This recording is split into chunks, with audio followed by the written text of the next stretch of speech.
Ready? Hello. We're going to get started. Thank you. All right, welcome. I'm Taylor Zartman, a dual master student of art history and library science, and I'm the curatorial graduate assistant in the prints, drawings, and photographs department at the Eskenazi Museum of Art. Thank you all for coming today. Before we begin tonight's event, we wish to acknowledge and honor the Indigenous communities native to this region and recognize that Indiana University Bloomington is built on Indigenous homelands and resources.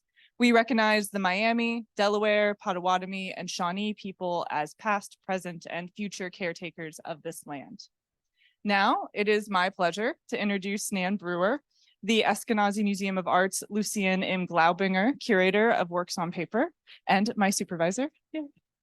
She has served in the museum's curatorial department for more than 35 years. First as the acting curator of 19th and 20th century art, and then as curator of exhibitions before heading the prints, drawings, and photographs department beginning in 1991. She has organized or managed over 90 exhibitions, contributed to numerous publications, and manages a collection of more than 22,000 works on paper. Nan is the co-curator and co-author for the Jeffrey A. Wolin exhibition and catalog. Thank you.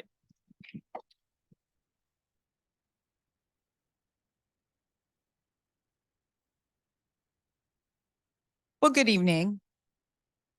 Thank you, Taylor, for that kind introduction.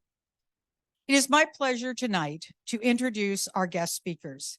Before I do, I would like to thank the museum's dedicated staff for all of their hard work on the measuring times, the photographs of Jeffrey A. Wolin exhibition, and accompanying catalog. Copy. I'd also like to thank the museum's event team for their assistance with tonight's program, and the supporters of the exhibition, catalog, and related programs, Martha and David Moore, David H. Jacobs, the IU College of Arts and Sciences, the Eskenazi School of Art, Architecture, and Design, and Marsha R. Bradford and Harold A. Dumas. My connection to both of tonight's speakers goes a long way back. I have known Jeff Wolin for more than 35 years, having worked with his photography classes in the museum's viewing room, through 10 faculty shows, on an exhibition of the photography collection of Thomas T. Solly, and when I hosted the traveling exhibition of his Vietnam veterans' portraits in Inconvenient Stories in 2007. Jeff came to IU in 1980 and taught in the Eskenazi School of Art, Architecture, and Design for 35 years, retiring as the Ruth N. Professor Emeritus of Photography in 2015. He also served as the director of IU's Center for Integrative Photographic Studies. Jeff's work has been published in 9 monographs, exhibited in over 100 exhibitions in the US and Europe, and is held in permanent collections in many major museums and libraries, including the Museum of Modern Art, National Gallery, Art Institute of Chicago, Israel Museum, and Bibliothèque Nationale in Paris. He received 2 visual artist fellowships from the National Endowment for the Arts and a Guggenheim Fellowship. Jeff's photo archive entered the Eskenazi Museums of Art's collection in 2018. My connection to Keith F. Davis extends back more than 20 years when we worked together on the retrospective exhibition and catalog, American Horizons, the Photographs of Art Sinsabaugh, which opened at the Art Institute of Chicago and traveled to 6 other venues. Keith is a renowned photographic historian, collector, curator, and author, and a practicing photographer, who served as the Fine Arts Programs Director at Hallmark's Card Incorporated for many years, and then as the Senior Curator of Photography at the Nelson-Atkins Museum of Art. He's curated more than 100 exhibitions and written or contributed to over 50 books on photography. Keith received the National Endowment for the Humanities Fellowship, the 2018 APAD Award for Career Achievement, and is a member of the Missouri Photojournalism Hall of Fame. He served as a co-curator and co-author for the Wolin project. Given the fact that we were in 3 different cities and time zones, Bloomington, Chicago, and Sheridan, Wyoming, and working through a global pandemic, we were able to bring this monumental project to fruition after more than 3 years over Zoom. I would like to thank them for an enjoyable collaboration and ask you to join me in welcoming them for an artist conversation. Thank you.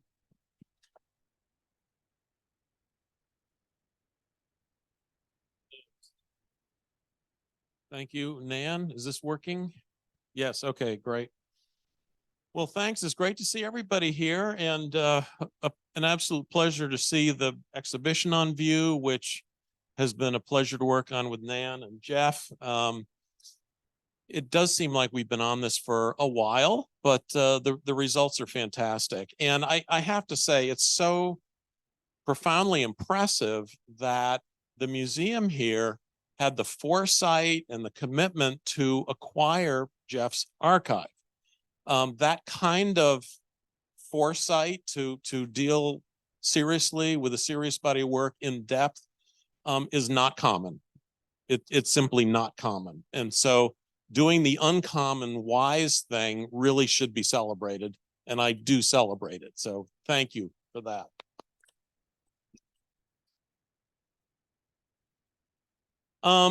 What I hope to do tonight is to have a back and forth conversation with Jeff. Jeff just walked us through the exhibition, walked a group through the exhibition, did a fabulous job in a very short period of time of talking about various bodies of work. So we'd like to not completely duplicate that, but to get at something else. Jeff and I have known each other since 1978 from our Eastman House days. I was an intern there, and Jeff was head of the photo lab, and we've kept in contact ever since. And Jeff had me out to talk, and I acquired his work for the various collections that I oversaw, and have written for a couple of his publications. So it's a body of work that I respect profoundly. And when Nan and Jeff asked me if I'd be interested in working on this, the answer was very easy. Yeah. Because this is a career that I think is justly being celebrated, but has something really profound to tell us about both the medium itself and the times in which Jeff has been working. He makes work unlike anybody else, but he makes work that in retrospect, I think has a lot to say about the world, about living in America, about thinking as an intelligent human being, about the issues of the day, through all these decades. And many of his images tell stories, but the overall body of work has a really profound story to tell about how can a serious visual/literary person begin to make their own personal sense out of the world in which we live.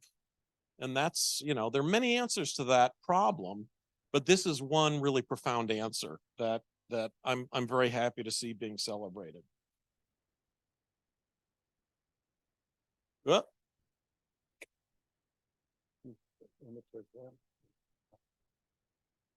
heck. The projector. Oh. Shoot. It was all going so well, too. It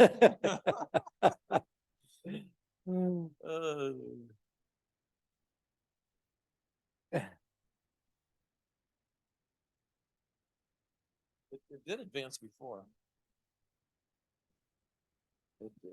So the first slide that we'll see, try to imagine this in your mind's eye, are 2 early pictures that Jeff made when at Kenyon College. You were at Kenyon from 68 to 72. And let's chat just briefly about the excitement about media in this period. This is the period of Marshall McLuhan. It's the period of you know, the big beginning boom of photography, the graphic arts and so forth. And, you know, I had kind of similar experiences where I was, but chat briefly about that the excitement about media in general and this, all these tools of communication that seem newly available. Is this good? Can you hear me? Yes? Okay, great. Well, I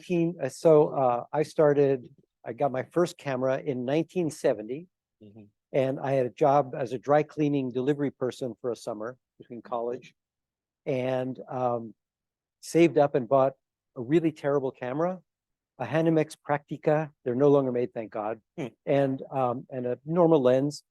And I just thought, I can do this. We didn't have classes of photography back then. Most IU had classes back then, but most schools did not.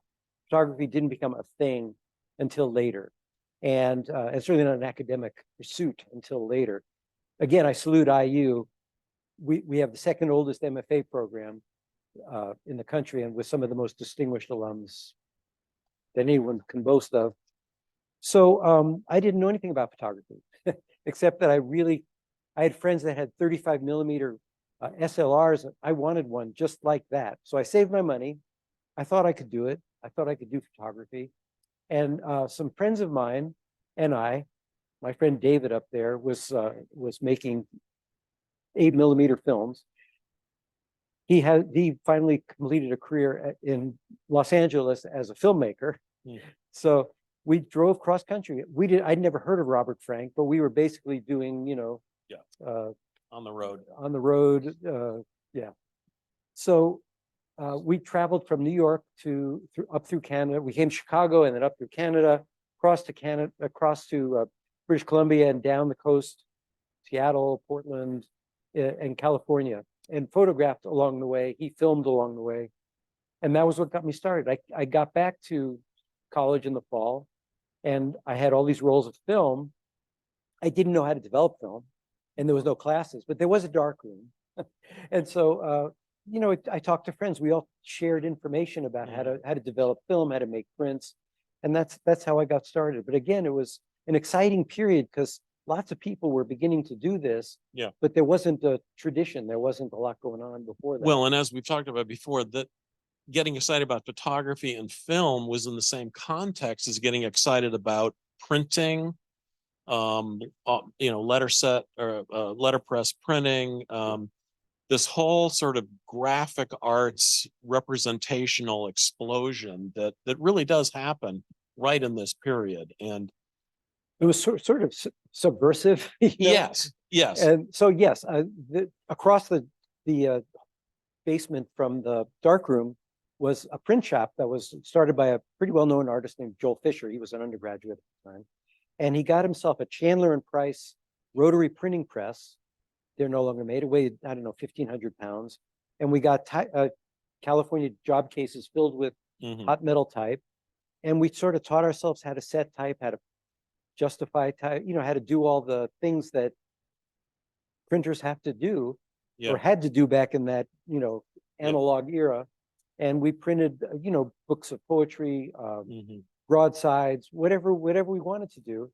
And it was tremendous fun. And there's something important in the idea that it's in a university context in which you're having all these experiences, but a lot of it is happening outside of official classes. Right. So this is in the atmosphere. It's what smart, young, motivated students are jazzed about and exploring on their own. And the tools may be nearby, but it's not done. A lot of it is not done in a formal academic context. It's like the Whole Earth catalog, you know, era. Which makes it all the more fun, really. Yeah.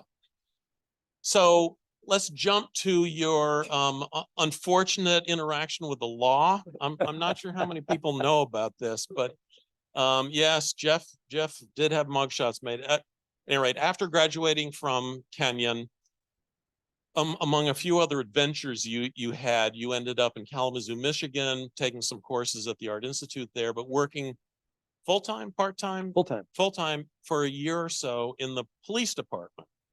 And that's really intriguing to me because police photography is completely about a forensic approach. You know, police photographs, to be useful, have to be really factual, clearly factual. Objective. Artistic ambiguity is really not what you aim for.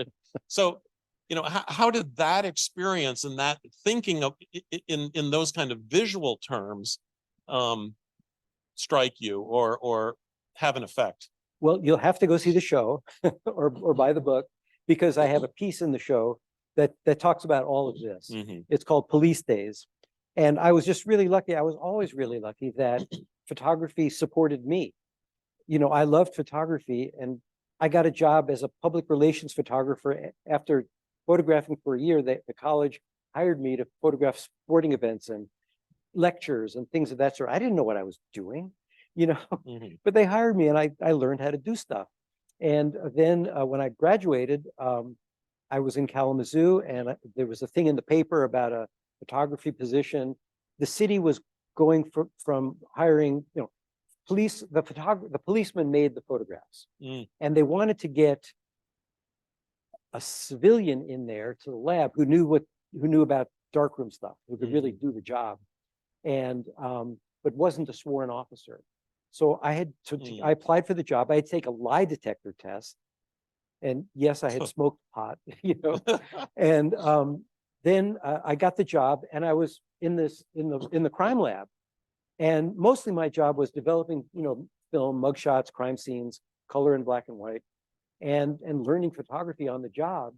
And then if two bad things happened at once, there was only one crime, I forget what we called it, the crime lab, mobile crime lab, the van that had all the forensic stuff they needed. If two bad things happened, the mobile crime lab would go to one, and they'd put me in a squad car and take me to the other. And so through these experiences of, you know, photographing and printing, I saw things that I couldn't imagine anyone ever seeing. Horrible things. Like I photographed an autopsy for a 6-year-old boy whose father had backed over. He was on his bike, and father backed out of the driveway and smushed him. And, you know, people who were waiting to get in the emergency room because they'd just been shot. And, you know, someone who committed suicide, a young woman, and they found her body 2 weeks later. All these horrific things. And it's all in the photograph that I submitted. At least the words are, not the pictures. Although the picture itself is fairly gruesome. I think we have it up on here, maybe.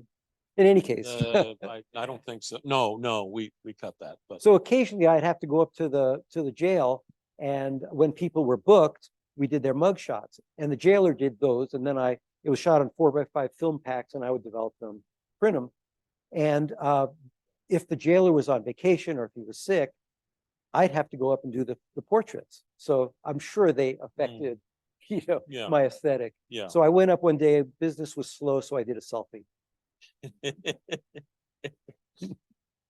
Then you come to, like many others, you come to Rochester, because at that time, Rochester really was a mecca for the history of the creative world of photography in that period. It was very much on the global map.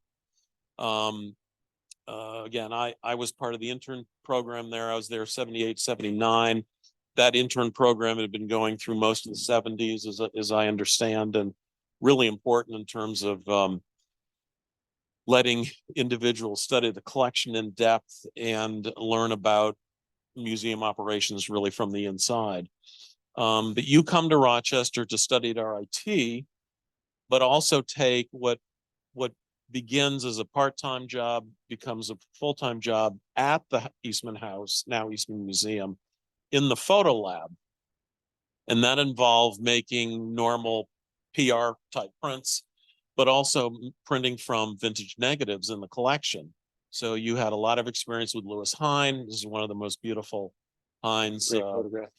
Albanian woman with head cloth, Ellis Island, 1905 or 6, I think.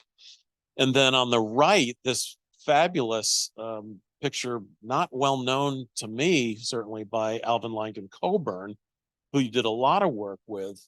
Coburn was one of the great geniuses of photography This is from his later work, which has gotten still to this day very little recognition. But I just want to suggest to people how rich the Rochester environment was for all of us between the Eastman House RIT, the Visual Studies Workshop, and Eastman Kodak. The knowledge base in the community about the medium was unparalleled, totally unparalleled. The collections at the house were incredible. The teaching at RIT and the Visual Studies Workshop, super important. But talk for just a minute or so about your interaction with these historical bodies of work and how they made you think about making your own pictures. So again, photography supported me. You know, I was lucky I was in graduate school and I got a job while in graduate school, a part-time 20-hour-a-week job at the Eastman House, doing, you know, whatever photographic work needed to be done. A lot of what we did was copying the collection for reproductions in books. Lewis Hine was like a bestseller. The Eastman House made a fortune copying his prints for publications. But they also had his negatives. They were brought up by Walter Rosenblum and Aaron Siskin, and these piles of glass plate negatives that were gorgeous. And they occasionally needed those for publications, and occasionally they needed them for exhibitions. Yeah. And we wanted to, so we printed these both Coburn and Hine, and I printed some Aaron Siskin and things of that sort. We wanted to, even back then when photography had no value, when you could buy an Edward Weston print for $50, and Lewis Hine, you couldn't give them away. Yeah. We knew that we respected the elders. And so we wanted to make sure that they would never go out into the world and be confused with the original prints. So there hadn't even been a distinction then between vintage and modern. Right. But we knew there was instinctively. Yeah. And we wanted to make sure that people knew that, no, Jeff Wolin printed this Lewis Hine from an original negative. Yeah. And so we stamped that with this ink that had just been invented by the Library of Congress that wouldn't migrate through and ruin the print. But, you know, so photography was growing and we were growing. And how did it affect me? Well, is it too reductive to say that from Lewis Hine, you've got this wonderful sense of humanism, of the ability to connect with subjects, to develop a rapport with subjects. From Coburn, among other things, you get this incredible formal sense, the picture as invention. The picture is really something new. Is that too thanks. simple? No, is that too simple? No, that's hardly. So yeah, I mean, when I think about it, handling Hine negatives, hundreds and hundreds of images and glass plates, and was a profound influence on my work. Because Lewis Hine is very well known for his Ellis Island portraits. We're very respectful of people coming in. And unfortunately, this is an extremely timely body of work now. As immigrants are coming in and we're conflicted as a society, what role do we have? These people were coming in from Eastern Europe and Southern Europe, and they were in many cases not welcome by existing, you know, groups. So they were beautiful and they were respectful. And eventually I went to Ellis Island myself just to see where he made these photographs. And my grandparents had come through. I kept looking for pictures of my grandparents as youth. And he also did child labor. His photographs were responsible in a large way for the introduction of legislation that prohibited children under a certain age from having to work jobs. He went into coal mines where 14, 12-year-old kids were working away in dangerous conditions, people picking cotton in the South. And he made these photographs, and they were very much responsible for legislation preventing this, which now is being overturned in some cases. And then he did this other more positive body of work, which was the construction of skyscrapers, of the Empire State Building in particular. And these were, it became Men at Work, this larger body of work that celebrated work. That, you know, the children were being exploited, but work is ennobling. And so all of that really factors into every series of images that I Hine's pictures are sort of American history from the bottom up as opposed to the top down. He didn't make pictures of the famous egomaniacal architects. He made pictures of the steel workers, the riveters, and that that's a very distinctive position from which to project your vision of what American society is about.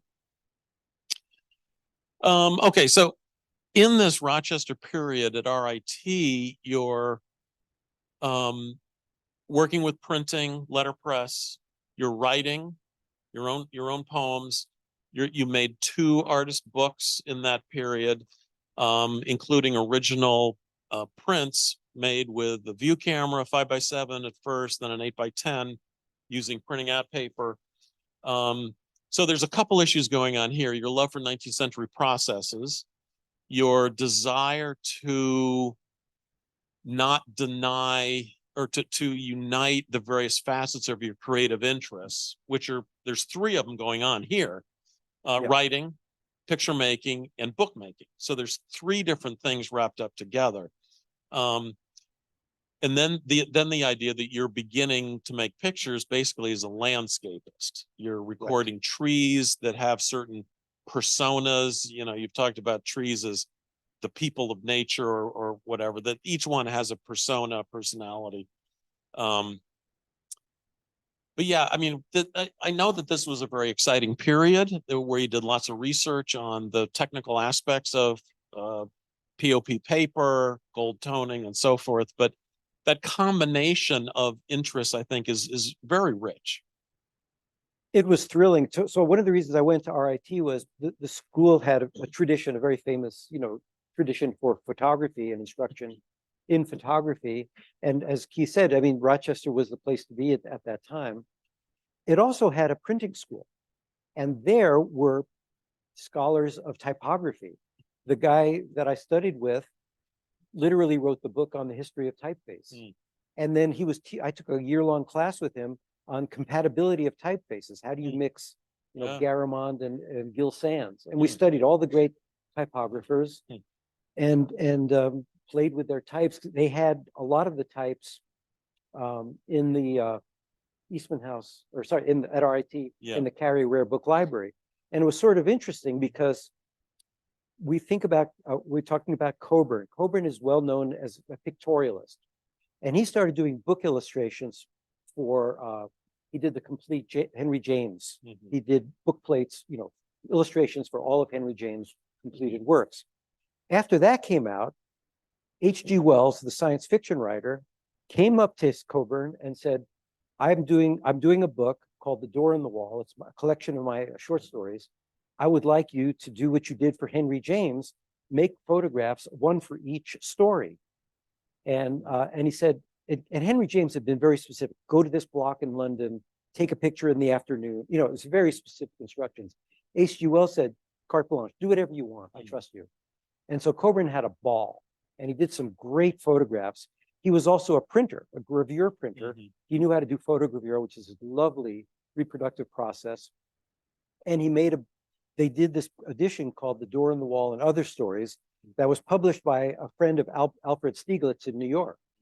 And that book was at the Carey Rare Book Library at RIT because they had all of those, Fred Gowdy was the type designer that was commissioned to do the book. And they wanted him to use Garamond typeface. And he set the book into Garamond and he said, you know what, this isn't any good. Let me go ahead and design a typeface just for this book. And he did. Mitchell Kennerly was the publisher. The typeface became known as Kennerly, which is you can still use. So it was this incredible collaboration between a photographer, a writer, H.G. Wells, and a book designer and typographer.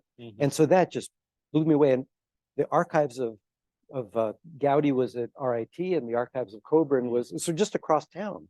And so it was a thrilling moment for me to put this all together. So just briefly, in this period, you are making a lot of the tree pictures, but you're also beginning to deal with the then and now concept, revisiting certain sites to make pictures at different seasons of the year and so forth. So these are Atjay inspired, printing out paper, 8x10 contact prints, very elegant, this wonderful characteristic reddish brown sort of color. Yeah, that's so seductive and so beautiful.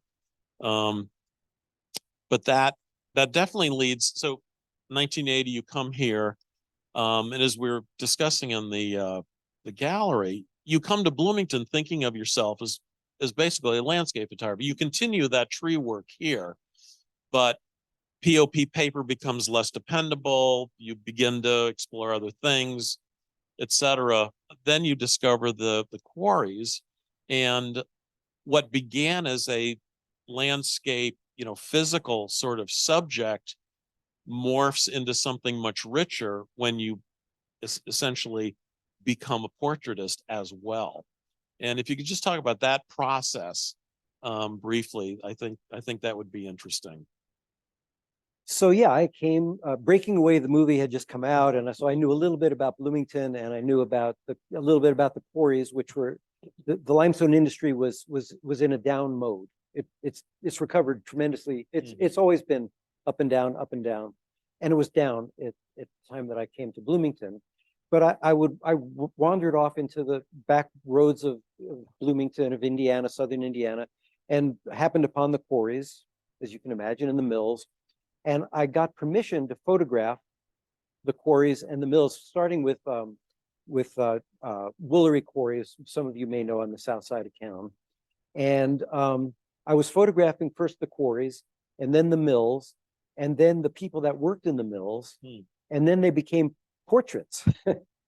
And so it's one of my favorite portraits. And if you can remember in your heads that little gesture that Jimmy Leach is making, the idea of gesture in portraiture becomes this incredibly important part of my work.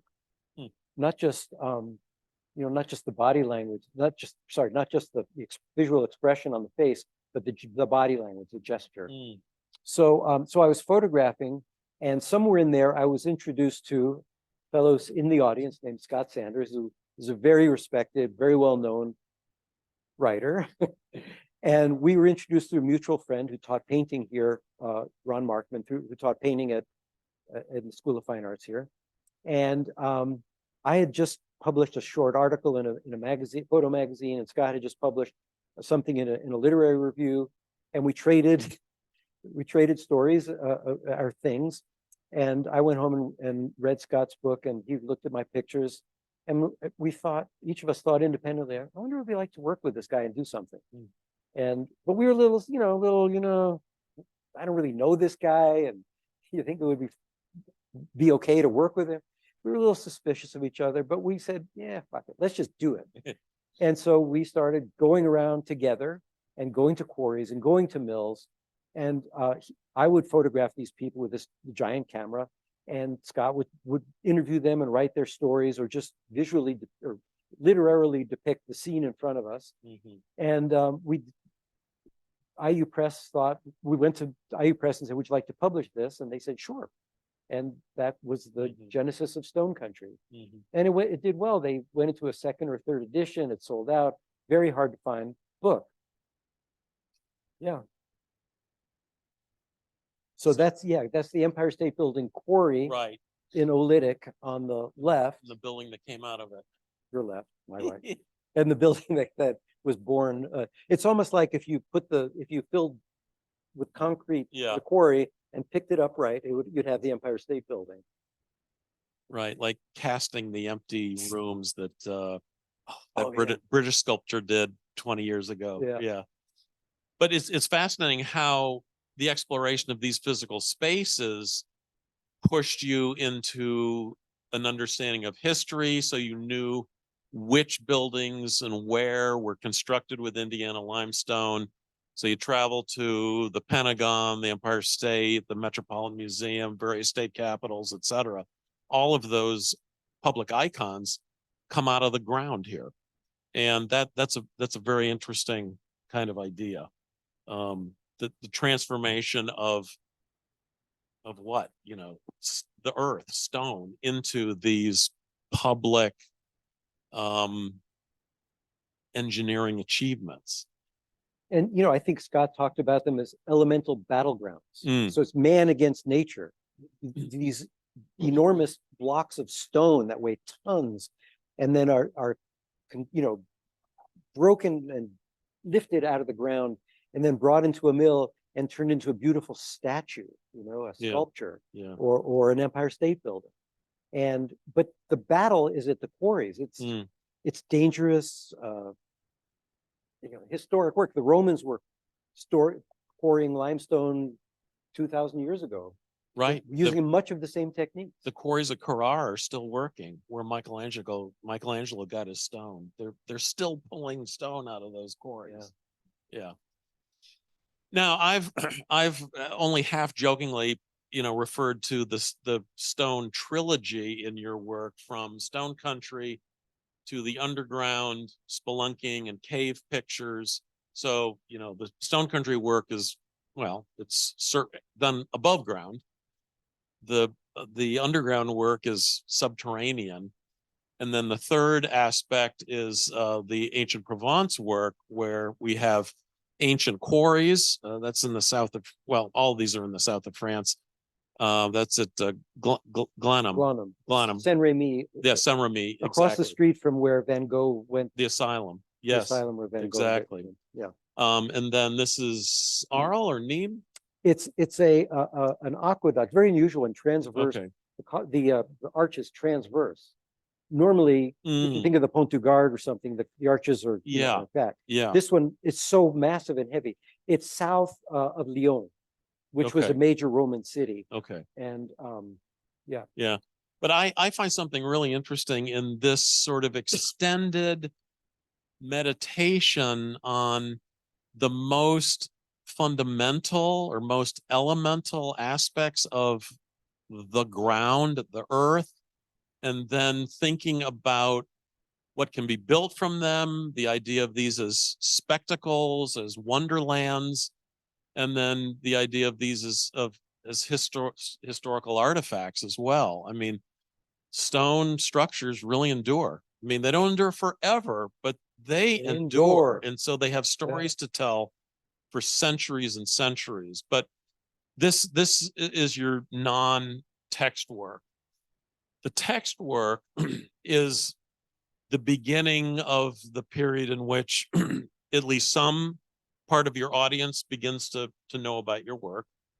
You got tremendous recognition, excuse me, for this beginning in the mid 1980s. And, you've talked about the influence of folk art. Again, I made an allusion in the earlier walkthrough we did of how radical your move was to combine images and text into one object, one artifact. In the slide of the handmade book from the RIT years, we had poetry on one page, image on the other page. So they faced each other. They had a connection, but they were separate but equal, essentially. The move to write upon the print, and what many people don't realize, to make unique objects. So the writing on each print is done on each print. Jeff never wrote on a print, rephotographed it, and then banged out second generation images. That would be smart, but cheating, right? You were interested in a much more autographic, object-based, primary object concept than making of copy prints. So the photography gallery world was really just taking shape in the 80s. Mm-hmm. In the 70s there was light gallery and not much. Well, the galleries really begin flourishing by the mid 70s, but by the late 70s, 78, 79, there's a fair number. Harry Lunn. Yeah, but Frankel Gallery begins in 79. There's in the early 70s, there's not many, but in the 80s there is a boom. No question. Yeah. So yeah, that's when I got my gallery, and basically, I thought that I could make objects one of a kind. I make a photograph, make a print, write on it, and that was it. I was done. Mm. Right? It wasn't a dark room where I had to go back in and make 10, 15, 20, 30 copies, and try to sell them. I would just make one. It would sell for lots of money. And that was it. Yeah, to Every- make the object. Every That- artist's that- dream. That didn't work. So I wound up having to make small editions. And actually, Joel Peter Witkin, the photographer, advised me, said, do 15 of each, but that was too many. I Oh. wound up instead doing 3 or 5 Oh. or 7, but never 15. That was, Oh, yeah. wow. No need. And it just occurred to me, was that notion about the objects you wanted to make related at all to the POP printout paper era where it was genuinely difficult to make 2 prints alike True that. Yeah. because, you're exposing to sunlight and gauging the exact time. And then when it's fixed, it shifts a bit. So, Yeah, no two are exactly alike. right. That's So true. from the beginning, you're dealing with kind of non-fully repeatable efforts. Sure. And as anybody knows who spent a lot of time in a darkroom, as you have, as James, and is yeah, you get in the darkroom and you spend hours, you get a print you really like, and you can make a multiple. They're multiples, which is fine. I just wanted to I had done that for years and years. I just thought it would be fun to, as you said, the POP certainly had a Yeah. little variation. Yeah. But try to copy that over and over again until you had 3 or 5. I had 3 of these, I think. Yeah. They're not exactly the same by any Yeah. means. Yeah. I had to change the stories a little bit to fit as I was running out of room. Well, some of us think that's wonderful that no 2 are exactly alike. Some of us are freaked out by that idea. So, but your father was the first one, followed by your mother, and I guess, yeah. So we're continuing the autobiography work here, where you go from your immediate family to your own history, your own memories, and then the work on Kertész there on the right, important figures who were influences, who, really expanded your thinking about what it meant to make pictures, what it meant to be an artist, and so forth. Yeah. No, this one here on your left is police days, and it evokes, so I was trying to, what can I talk about? What experiences have I had that are actually going to be of interest to anyone else? We all have our own experiences, and probably most people aren't all that interested in them, but are there things you did that someone else can really relate to? Because they've had, in these cases, sort of more traumatic, difficult experiences. So I told you the police, the things I saw as a police photographer were gruesome and, certainly affected me. You don't not see those pictures anymore. And so this was a fellow who I found in a glass jar at Jordan Hall. It's called something else now, but the biology department, they had a specimen room, and in the specimen, they let me go in the specimen room with my students, and we could photograph whatever we wanted. So this guy was in a glass jar filled with alcohol or formaldehyde, and I took him out, dried him off, and photographed him, not thinking about what I would do with it. I wasn't even thinking of text. I wanted to make this picture. It was compelling. They called him John. He was John Doe. He was a murderer who was convicted and executed, and his body donated to IU, to science. So it evoked, as the more I thought about it, the more it evoked the police things that I had done and seen, and it became a good springboard for that. The one on the other side, Andre Kertész, was this very famous, legendary photographer who had basically invented street photography and using a hand camera, and one of the most iconic photographers. Yeah. And he lived alone. His wife had died. He was lonely, and when young photographers would contact him, he would he would take them in and talk to them, and we became good friends over about a 2-year period. Spent a lot of time together, and it meant the world to me. Yeah, no, I got to know Andre pretty well too, and it was a real privilege. I had him come to Kansas City when I put up a show, and so I hosted him for a week and took him out to photograph. Yeah. And it was so amazing to be watching how he thought about picture making. And one of his big ideas was the visual trap, where he'd find a formal relationship that was interesting to him. And then he'd just patiently wait for a bird to fly through the sky, for a pedestrian to walk through, whatever. But he'd find the formal structure and then wait for the right animation, wait for the right grace notes. But his whole aesthetic was about being sensitive to the world around you, not imposing your own will, but being sensitive to what's there. And a very quiet personality, but very powerful. Pigeon Hill,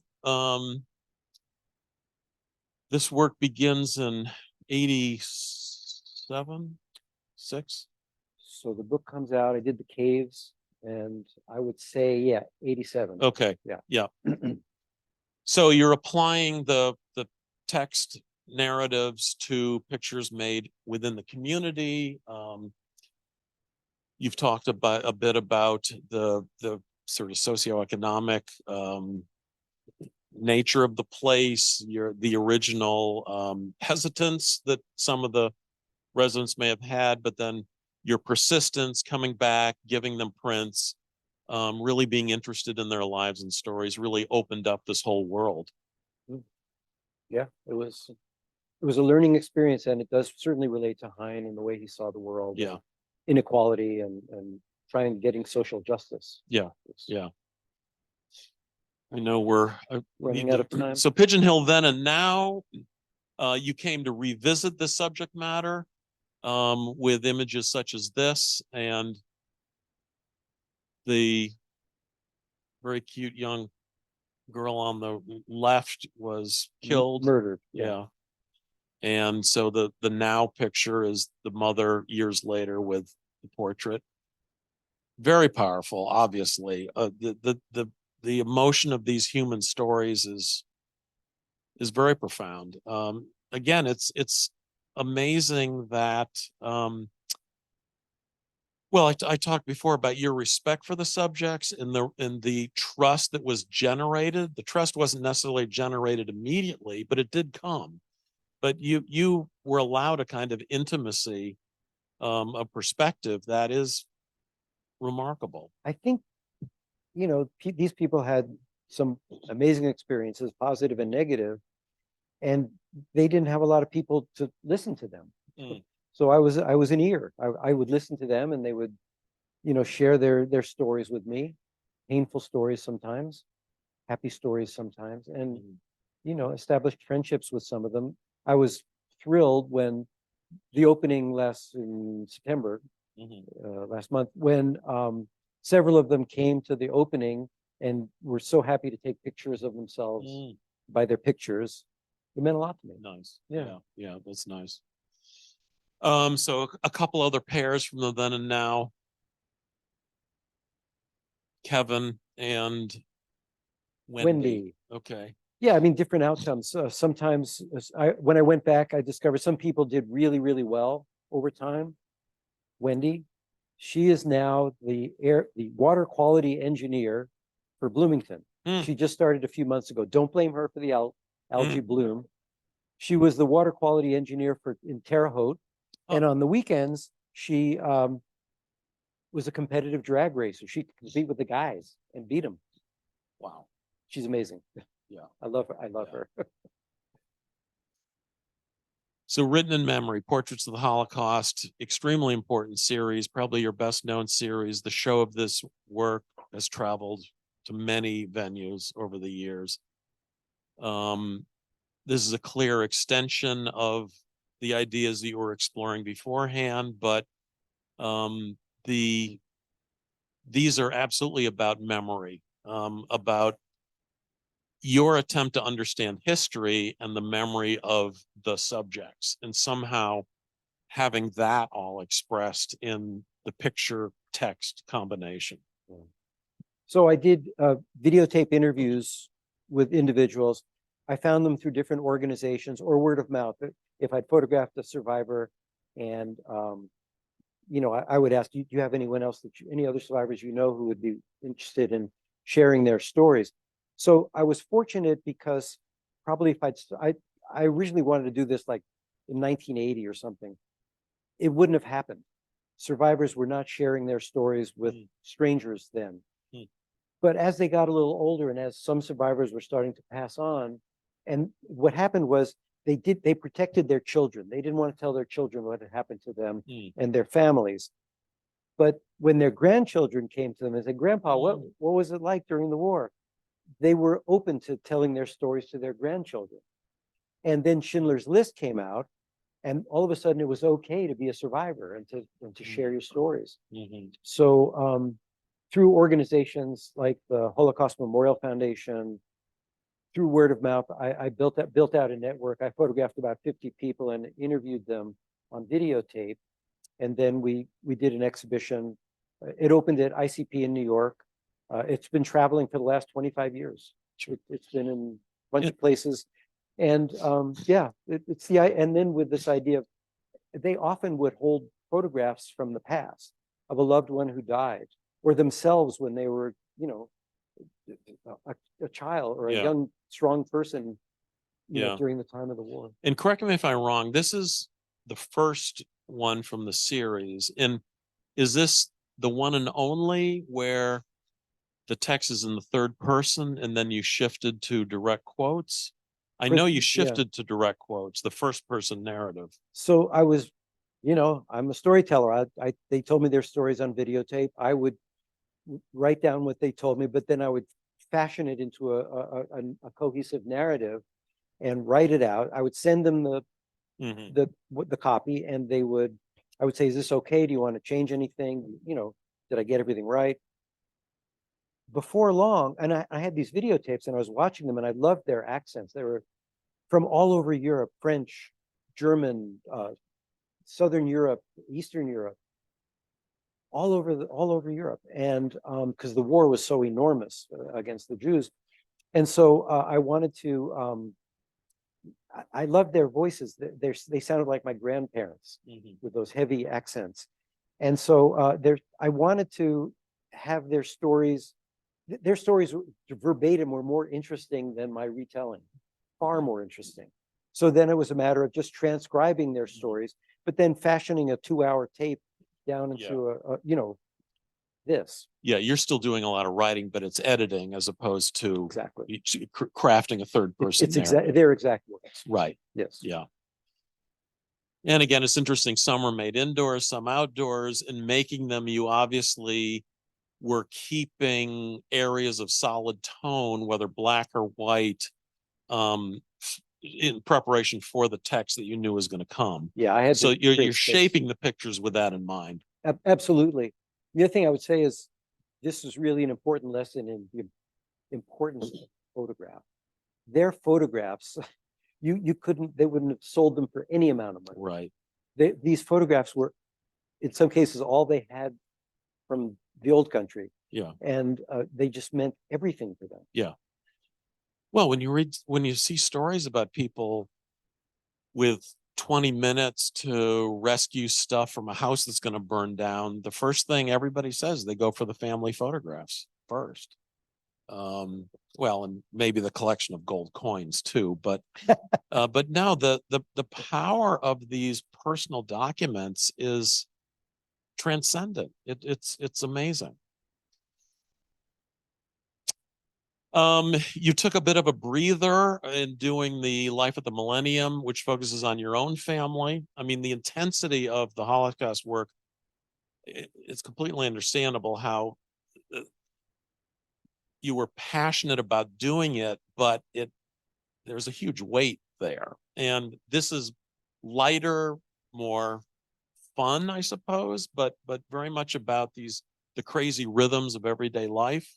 It's what you're saying is exactly right. The Holocaust is such a heavy, impossible, horrific, thing that even though I tried to show the resilience of the human soul, that these people went through hell, came back, and were like, well, life is beautiful. It's so precious. Yeah, but it was just all these. It wasn't like, so police days was all these horrible things I witnessed. Their stories started to get to me, and I started having nightmares. It was really. I needed a break. Yeah. After I was done, I pursued it to the end, and then my kids were young. They were learning how to ride a bike or losing their first tooth, things of that sort. And I wanted to capture the joy of that. Yeah. And, yeah. Then the Vietnam War obviously was a big turning point for our whole generation. We've talked about remembering very clearly when we're 18 years old and waiting for the national lottery to happen to see what numbers we were going to get. So yeah, it shaped our whole generation, and you were conscious of that at the time, never lost that thread, but picked it up seriously a couple decades later. Yeah. And it's interesting here, this is an earlier presentation from Inconvenient Stories, where we have the framed image, the text framed, and then a period photograph of the subject. So you were exploring different display possibilities, different ways of making sense of the memory, the narrative, the historical versus present day tension. Yeah. Well, with the Holocaust series, in the book and in the exhibition, it was the portrait I made of them with their stories written on it. And each one I asked each person to borrow a photograph of themselves from the time of the war, because I was photographing old people. But old people would never have survived. You have to remember that they were 18, 20, 22, young enough and strong enough to survive hell. And so it was really important to include the snapshots from the time of the war. I like that. I liked how that worked. And I remember when the show opened at the Art Institute of Chicago, we had an opening. And David Travis, the curator of photography, who's pretty, what, taciturn? Yeah. A lot of the survivors were from Chicago area, and so they came with their families and they took pictures of themselves by their pictures and all of that. And so David insisted that we include the snapshots along with the portraits I made. And it was a great decision. And he starts to talk about these beautiful young people, and he starts to cry. And that just, everyone started to cry. It was a very moving, thing. Those snapshots really connected the past and the present. Yes. And I know we're running short on time. You then did a project of American Vietnam vets and the other side, the North Vietnamese soldiers that fought. Made really interesting parallels and connections. The most recent finished body of work is Faces of Homelessness. Again, dealing with an extremely difficult subject in a way that I think actually gets to something very real and very important. But it's as you said, you're not photographing people down and out sleeping in gutters. It's an interactive process, one of a fully collaborative process between you and the subjects. And I think that's extremely important. So we come to this is the last visual here. And is it daunting? Is it what's the right word for thinking about the fact that a half a century of your work is together, being celebrated, being seen, having an impact? The show and publication are going to live for a long time. It is really having an impact. Did you foresee any of this in 1975? As I said, photography continued to carry me along, to support me, and that it's been the case from the start. I just knew that I could do this, and it embraced me and carried me along. And so to look at 50 years of work, and this is a span of maybe 40 of those years, with the Deerdorf view camera on my right, your left, portrait by the famous portrait photographer Scott Sanders. The one on the other side, portrait by Kevin Mooney. And to show not just how I had changed in that period of time, but how photography had changed. Yeah. So working with film and dark rooms, transitioning to digital and computers, it's, you know, that's what happened in a half a century. Mhm. Keith is very modest. He's very important curator in our field, and 100 exhibitions. It's incredible. But one of them, which was a traveling show, which I actually wound up seeing at ICP, was called From Dry Plate to Digital. Mm. It was a complete history of the 20th century of American photography, and I was honored to be included. And it's the definitive study of 100 years of American photography. And from dry plate, so we're talking about like Lewis Hines glass plate negatives, all the way to whoever you want to think about. I remember when I hired James Nakagawa, one of the reasons was he knew how to do Photoshop. You know, this was a while ago. But the handwriting was on the wall, so to speak. Right. Right. Yeah. And Yeah. you know, that was the field was going digital, just as dry plate went to, you know, film to color to, you know, it's Mhm. technological progress. Well, and you're integral to that grand history, that big history, and what you've done is so incredibly impressive. And I'm very conscious of the fact that this show doesn't mark any endpoint. You've got other ideas, other projects that are going to keep going, but I think this project, thanks to Nan, thanks to the museum's wisdom again, is something of real importance to teach us about what a highly motivated artist with a multiplicity of interests, how those interests can be woven together and how they can be extended and grow and evolve over a lifetime. And I would suggest that for any working artist or for any of us interested in art in general, that great arc of a career is of profound importance. You know, why do we make art? How do we learn from what we've made? How do we discover new ideas, new resources?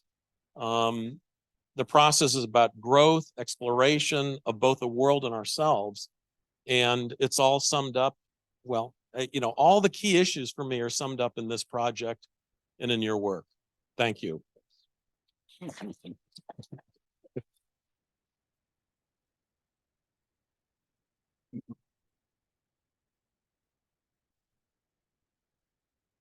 What are we done?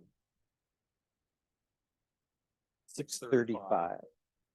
Done. Okay, Done. we're done. Thank you for coming.